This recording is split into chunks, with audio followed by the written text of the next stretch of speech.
Well, Tony Abbott called for a people's revolt against the carbon tax, and today he got it. The numbers were variously estimated at between 1,500 and several thousand. The angry, banner-toting anti-tax protesters, many of whom came from interstate to the lawns of Parliament House, were addressed by the opposition leader. Political correspondent Tom Iggulden's report contains strong language.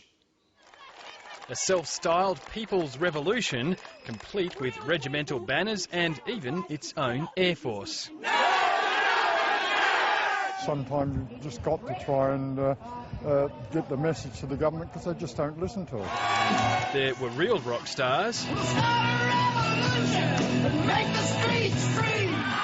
and rock star receptions. Ladies and gentlemen, the Leader of the Opposition, Mr Tony Abbott. He called for the uprising against the tax, and today they responded. And just like any other concert, the adoring crowd even knew the lyrics. The Prime Minister, 6 days before the election, stood up before the Australian people and she said, "There will be no carbon tax under the government I lead."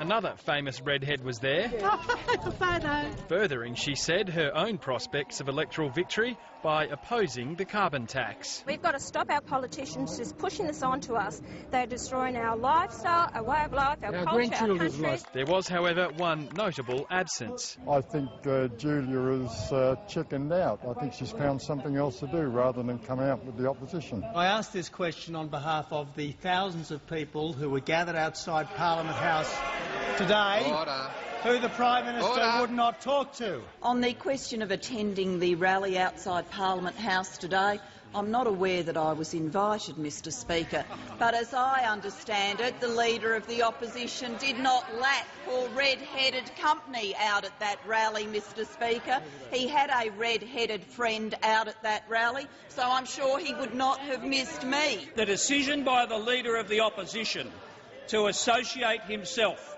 with the placards we saw today, the messages that have been provided and the groups that have participated is unbefitting a leader of a major political party in this country. Back outside, the rally threatened to turn ugly when a small number of carbon tax supporters turned up. That's provocation. Why don't you fuck off? Did I hear you threaten to lynch one of them? No, I said, well, they're looking to get lynched, I think.